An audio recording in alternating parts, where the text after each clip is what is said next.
commander and 3 other members. Between them, they possessed a lethal arsenal of weaponry. It was a simple case of come out with your hands up. Fortunately for all, common sense prevailed, and the request was complied with. While that battle raged, a new one had just begun.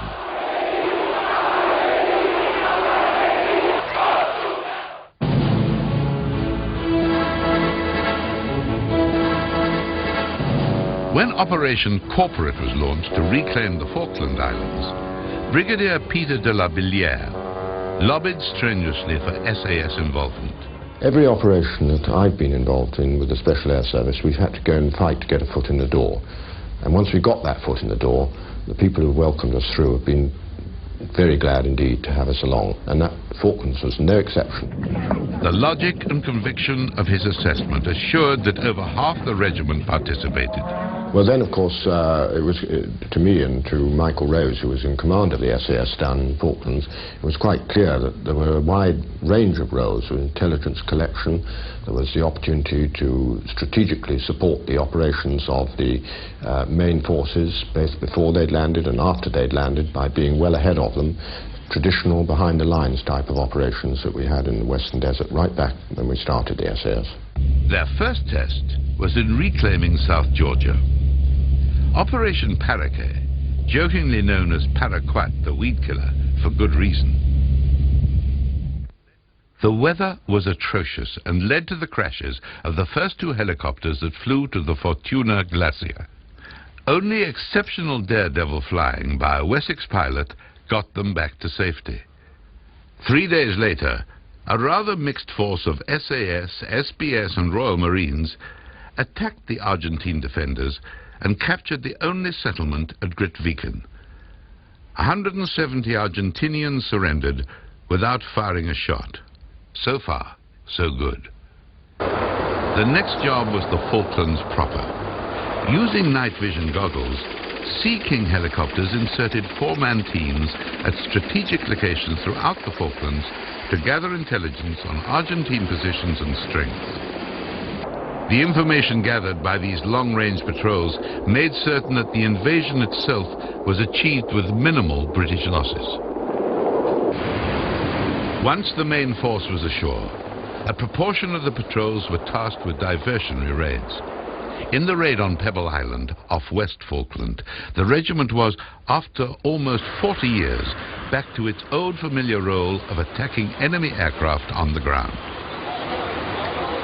In a short action on the night of the 14th to the 15th of May, they successfully destroyed all 11 aircraft, mainly Pukaras, without losing a man.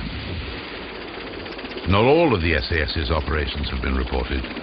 Some events still today remain characteristically vague. The Chileans reckoned that the British Sea King helicopter had come down here at 2 the previous night. As investigators clambered around the wreckage, it seemed the machine might not actually have crashed. The rotor blades were in one piece and the craft appeared to be the correct way up. The implication was that it had successfully landed and that the crew had destroyed it before making off on foot. One theory was that the SAS were to infiltrate the Argentine border and report back warnings of outgoing airstrikes. Another theory is that it was a hoax to divert troops from the Falklands themselves.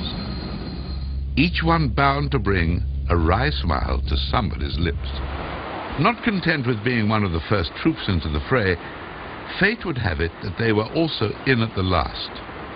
Lieutenant Colonel Rose, commander of 22 SAS during the whole war, had been mounting a psychological warfare campaign against the remaining 11,000-strong Argentine garrison at Stanley.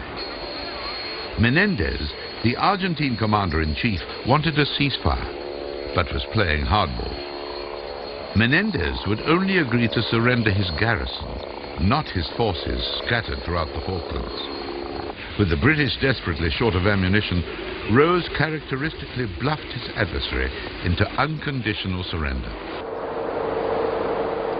Although the campaign brought acclaim to the regiment, it certainly had its price. Captain Hamilton was killed in a firefight covering the withdrawal of his men, though wounded himself. Even more tragic was the bird strike, that caused a Sea King to crash into the sea. 20 men died, 18 from D Squadron, 22 SAS.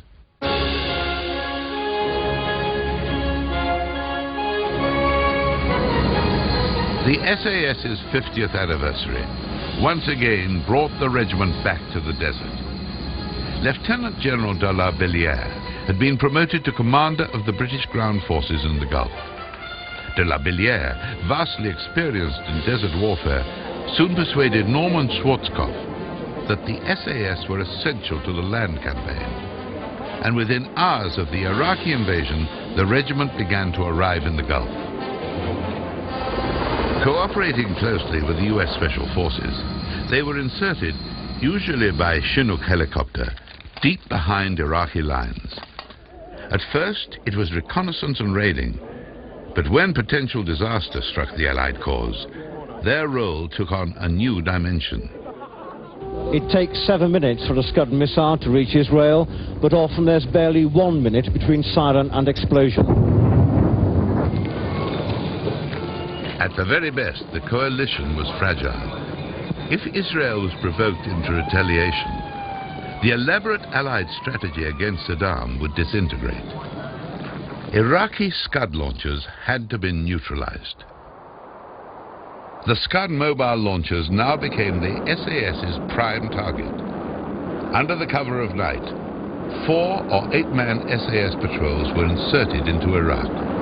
They were very effective in stopping the Scuds, and it ranged from the technical side of actually illuminating the Scuds with lasers for attack aircraft to come and destroy, or actually going in with sledgehammers themselves to smash up the fixed launcher sites that were in the desert in northwest Iraq. Although isolated and outnumbered by a heavily armed enemy, the regiment was in its element. Sterling's SAS had come the full circle. Within weeks, the Scud launches against Israel had dropped from an average of 8 a night at the height of their offensive to 1 a night in the final days of the conflict. Disaster had been averted. Israel stayed out of the war, and the rest is history. Britain's secret warriors had yet again proved their worth. Without doubt, the SAS had established themselves as the world's premier elite unit.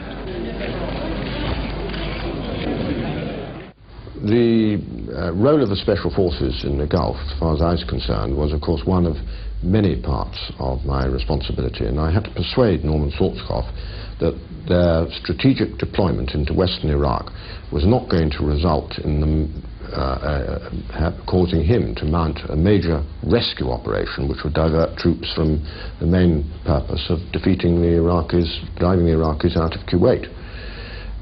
But the Scud battle against Israel, which of course was of utmost political importance, had to be won. And the aircraft were not being successful because they couldn't pick out these Scuds in the very short time it took them to deploy.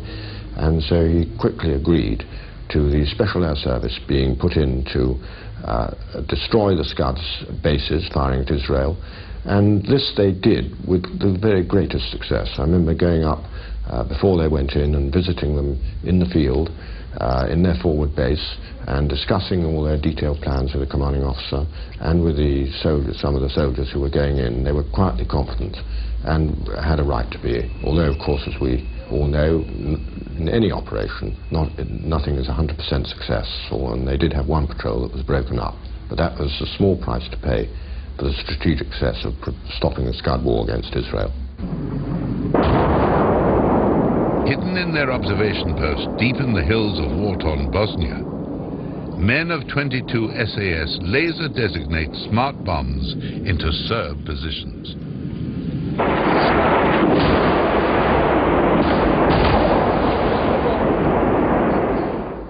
Well, of course, the Special Air Service, perhaps certainly as much as, and probably more than, most other formations and units in the services, is all about people. Certainly given them the right equipment and tools to do the job, but it is a quality of people and the professionalism, the military professionalism of the SAS soldier that makes that unit so successful.